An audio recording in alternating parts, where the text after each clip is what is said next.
kooxda kubadda cagta Homo Isbitaal ayaa ku guuleysatay horyaalka heerka saddexaad ee Soomaaliya kadib markii ka adkaatay naadiga Rajo ciyaar ka dhacday garoonka weyn Engineer Iriso Stadium ee degmada Cabdicasiis ee gobolka Banaadir waxayna ugu adkaatay tirar goolal ah 4 gool iyo 1 gool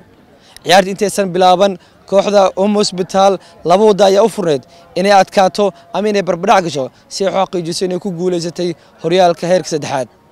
kooxda kubadda cagta Homo Isbitaal ayaa ciyaartay horyaalka heerka saddexaad 6 kulan afar kamid way adkaatay laba kulan ayay barbadhac gashay taasoo ka dhignaatay inay noqotay championska horyaalka division 2ga ee Soomaaliya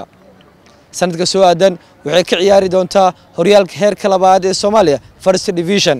kadib markii dhabaatay ciyaarta waxaa la bixiyay koobkii quruxda badan ay ku guuleysatay kooxda Homo Isbitaal waxaana gudoonsiyay gudoomiyaha xiriirka kubadda cagta Soomaaliyeed Mudane Cali Shiine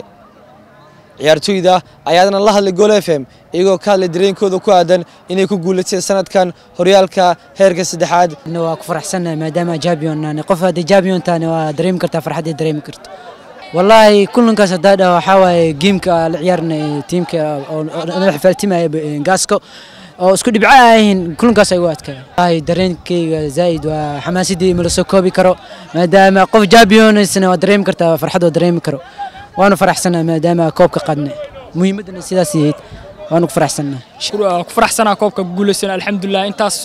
bilooyina soo almiteen maanta waa ka mirin dhalinay alxamdulillah ma had walba u sugnaatay alxamdulillah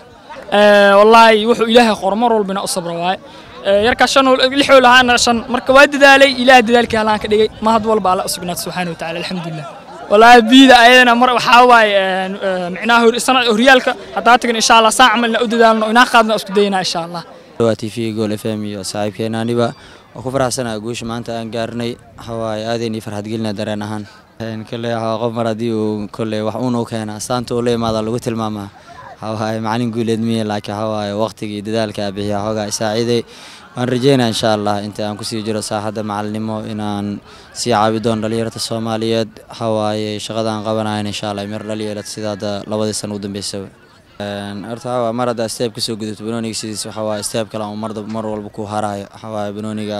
adiga ka soo harayo iska soconaa hada waxaan soo gudubnay horyaalka heerka labaad waxaan rajeynayaa insha Allah inuu kale wajiga hada aan ku maanmaan wajiga qurux badan asiina aan kaga soo muuqano insha Allah wixii noo qorno oo dadaalkeena calafkeena gaarsiiyeen halkaas ka qaado laakiin arki doona wixii dhaca insha Allah kulan badan arta ciyaarnay game walba ciyaareen wuu adkaa maxaa yeelay game walba final inoo ahaa hal game kamid ah tartan mar walba halis u heedina tartanka horyaalka ka hartay laakiin alxamdulillah laba bareej ay afar guul helnay hawaay ilaahan ma hadaas iskale ilaahay ka sukoona maamulka teamka u maad celina oo si qurux badan oo garab istaagay ciyaartooyda shaqadan aad ku qurux badan qabatay waana ku faraxsanahay alxamdulillah Cabdifataax Cabdirashiid Abu Karnaani garoonka Engineer Iriso Stadium degmada Cabdicasiis ee gobolka Banaadir